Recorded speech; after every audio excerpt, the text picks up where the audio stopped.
Tennis Warehouse, we are playtesting the Diadora Blushield Torneo 3. Let's go see how we liked it.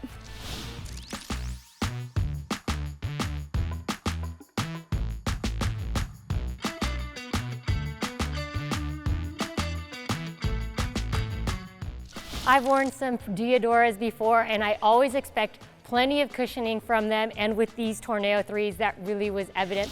Underfoot, these shoes have loads of cushioning. I really felt protected in the heel and the forefoot, and that was definitely the highlight for me. When I first put my feet into these shoes, I do have wider feet, and I would say they're a medium width, so that they felt a little snug, and the taper is pretty quick to the toe. So I opted to wear these for about 2 hours just around the office before I decided to play, because I wanted to see if that would relax, and it really did.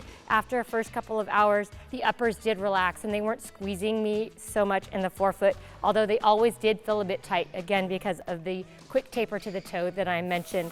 When I got on the court, I did have some issues with support in the heel. I tried a few different ways. I first tried it without tying that extra eyelet, then I just tied the lace through it, and then finally I tried the runner's knot, and the runner's knot was the best situation for me as far as feeling supported in the heel section, so my foot wasn't lifting out of the shoe. However, as the playtest wore on, I felt like the uppers did stretch. Now that made it more comfortable for me in the forefoot, but then I just didn't feel really supported as I was moving when playing singles, and the shoe felt like it was twisting a little bit underfoot, so I was really not 100% confident in my movement in these once I was really moving aggressively.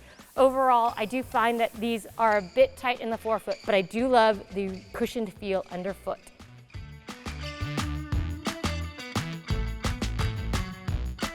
I'm going to echo a lot of what Tiffany had to say about these shoes. We know Diadoras are always super comfortable, so the second I put them on, I got exactly what I was expecting. Very plush underfoot. I have a medium width foot and these fit me really well. So no change in size, laced them right up. Actually wore them a bunch around the office, and then on the court, that's where I started to have some issues with this shoe, unfortunately. I really felt like it was lacking support and stability. I played with them for about an hour and a half, maybe 2 hours the very first time, and was falling inside the shoe, kind of sliding around, didn't have that support in the upper. And then when I got off the court, my feet were definitely achy from trying to keep me upright inside the shoes. So I thought that would go away as the play test went on, and unfortunately it did not.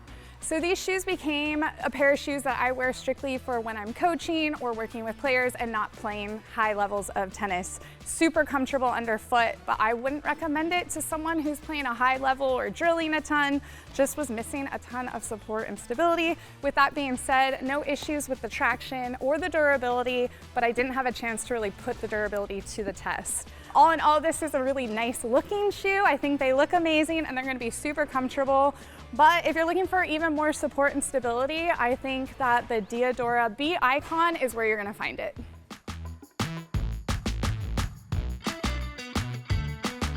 This is my first time playing with a shoe from this brand, and I was honestly very surprised how the shoe felt. Right from the start, I thought the shoe was very comfortable, light, and offered great support. I did run into a little bit of an issue. At the beginning, the shoe was great, but as long as the play test went on, the upper of the shoe did open up a little more, so I like a little more support in that area. I feel like my feet were moving around a little too much. On the other hand, I thought that this Diadora Speed Blushield Torneo 3 were true to size. I didn't experience any discomfort on any area of my foot, except for that lack of support there throughout the play test. The ankle support was more than okay, nothing out of the ordinary in that area. What I do gotta mention is that I was truly surprised by the sole durability. Even after several hours of coaching and playing in them, probably more than 10 hours, I could see any wear on the sole. I thought it held itself very well. I do gotta say that they were a little sticky at the beginning, but then it broke down a little more. One issue that I noticed was that the upper area on the left foot, every time I slide on the court, I could see it chipping off a little more and see more deterioration on that area. Another issue was that if you're a little more of a toe dragger, you'll definitely see more wear on that upper area of the shoe. Overall, guys, I was very impressed with this new Diadora Blushield Torneo 3. It's definitely a shoe that I would like to keep trying and playing in it. I will compare it probably to the Wilson & Trick Tour that I recently also tested, but these Diadoras are a little more narrow, less sticky, and lighter.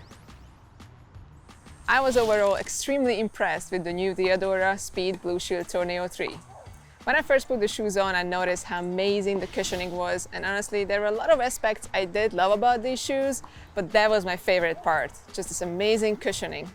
You can really feel the Blushield technology under your foot, and I put over 20, maybe 25 hours on these shoes already, and I will say that the cushioning did not go away. I love the low to the ground, speedy feel. I usually love to feel connected to the court, and I especially enjoyed how much I felt speedy and lightweight and connected to each step I was taking with these shoes. I didn't see barely any wear on the outsole, which honestly I think it's amazing considering how many hours I already put on these shoes. So durability-wise, absolutely top-notch. Technology-wise, I was beyond impressed with this shoe, and I think it has a lot of features that just go above and beyond and that are really impressive. But unfortunately, there was one aspect of this shoe that I did not like, which was that unfortunately the upper was stretching out so much after the initial braking period that I did not feel supported enough when I was moving around on court. I do like to feel nice and snug and supported in the shoes when I'm moving around on court, as I'm an aggressive mover. And unfortunately, no matter how much I tightened up the shoelaces, I even used the runner's knot in the second eyelet, even then my feet felt like they were moving around in the shoe. I do wish that the upper was constructed better with some more sturdy material that didn't stretch out so much, but otherwise the shoe is amazing, and I still think it will be a great option for players looking for something lightweight and yet durable and super comfortable shoe option. Thanks for watching. For more information on these shoes or any others, please go check out Tennis Warehouse, Tennis Warehouse Europe, or Tennis Only.